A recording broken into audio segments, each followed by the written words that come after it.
A primeira coisa, então, para que o avivamento aconteça é a redescoberta das Escrituras. A segunda é a leitura das Escrituras. A terceira é a formatação pelas Escrituras, pela palavra de Deus.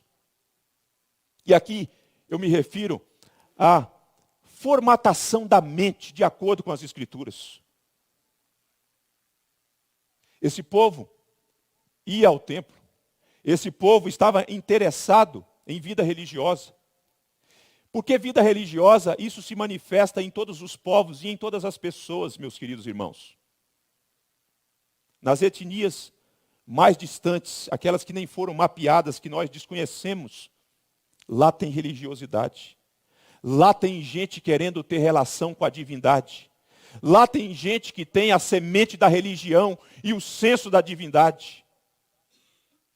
Mas vida religiosa não significa vida com Deus, não significa comprometimento com Deus, não significa de afeição para com Deus.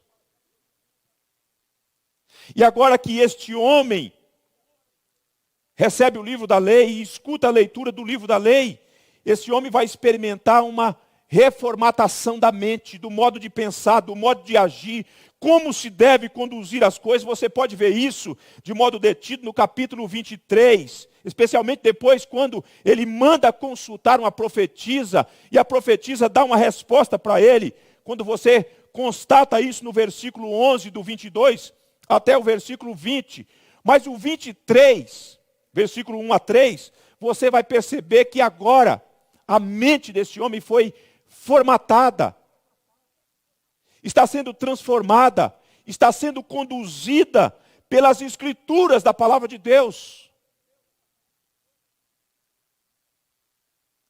Seria semelhante, metaforicamente falando, quando você compra o seu notebook, o seu PC, que faz parte do seu trabalho, e você vai utilizando e tem as janelas abertas para uma montoeira de informações e as tentativas dos vírus que ficam ali o tempo todo, vencer o bloqueio. E num determinado momento essa influência e essa carga de informação vai detonando as estruturas, e com o tempo a sua máquina fica carregada e pesada, e ela começa a ficar vagarosa, não dá conta mais de cumprir aquilo para o que ela foi preparada. É semelhante a um crente que não tem as Escrituras, e ele começa a receber essa montoeira de informação, essa carga de informação de todos os lados, dessa cultura pop, que vai produzindo esse volume de informação, e você já não consegue mais distinguir o que é palavra de Deus das vozes do mundo. E daí você precisa passar por uma reformatação de novo, eliminando essas coisas que foram adentrando e alojando-se no seu coração, para que você tenha condição de discernir o que é palavra de Deus. A mente do rei precisava ser transformada, o coração do rei precisava ser transformado, porque uma vez que a mente e o coração é transformada, a vontade, consequentemente, é transformada. E aí nós mudamos o nosso estilo de vida. Quando uma mudança aqui dentro acontece. Quando aquelas coisas que não fazem parte da vontade de Deus são expurgadas, são removidas, nós estamos experimentando um tempo novo decorrente da formatação da palavra de Deus, de uma mente que vai passar a pensar biblicamente. Porque nós precisamos de sermos reformatados pela palavra de Deus.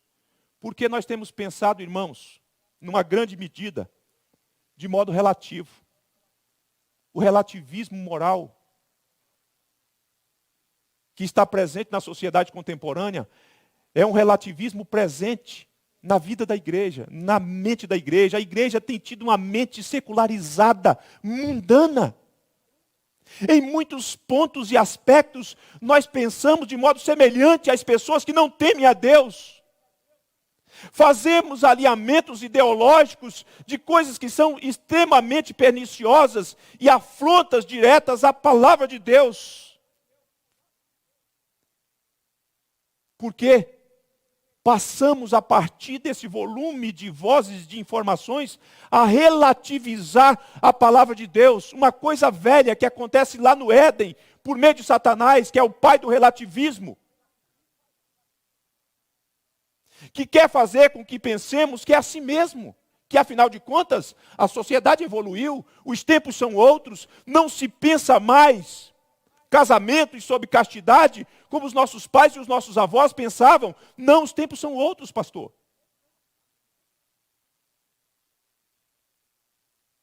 Precisamos de uma reformatação pelas Escrituras, da mente, do coração, para balizar e conduzir a nossa conduta.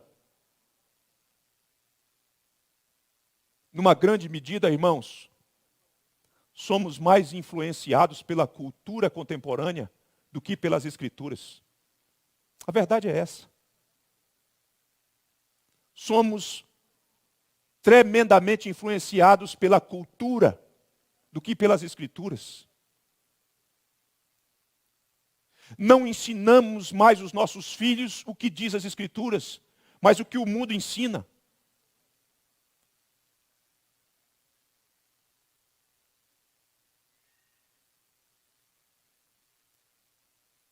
Por exemplo, o que você pensa sobre casamento? O que você pensa sobre casamento? Se você parar e fizer uma análise honesta, olhar para dentro do seu coração, você vai perceber que, numa grande extensão, numa grande medida, o que você pensa sobre casamento não tem nada a ver com Escritura.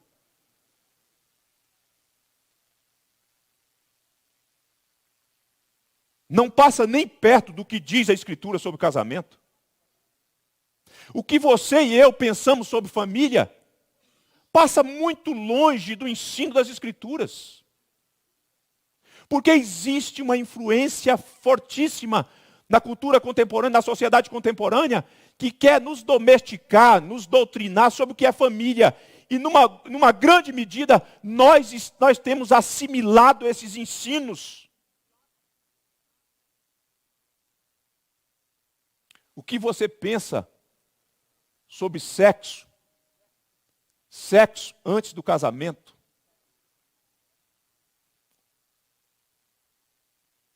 Eu, doravante, no conselho, quando nós recebermos moço e moça, nós vamos perguntar o que o cara pensa sobre sexo antes do casamento. Se faz necessário, nós chegamos num ponto tão lastimável que agora se faz necessário perguntar sobre coisas miúdas, que no outro tempo nós não precisávamos fazer. Meus irmãos presbíteros, nós vamos ter no conselho, quando receber moços e moças que estão solteiros, perguntar o que eles pensam sobre o sexo antes do casamento. Porque pode ser que sejamos surpreendidos que o cara pense, e que a menina pense, que não tem nada a ver. Que não tem problema não, que o que deve balizar esse tipo de relacionamento é o amor. E já que nós nos amamos, por que não? Isso não é amor não, isso é prostituição, querido. Isso é prostituição. Isso é ausência de santidade. Isso é falta de compreensão da natureza da pessoa de Deus.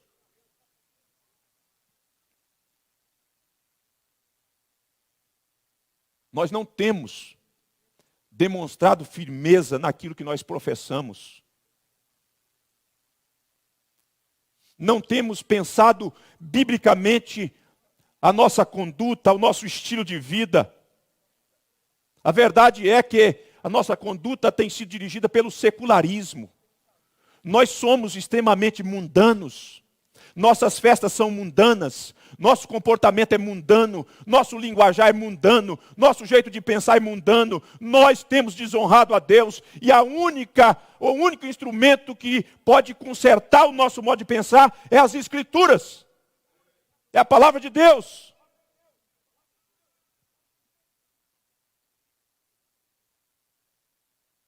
Os conselheiros hoje da igreja têm sido os formadores de opinião da cultura pop.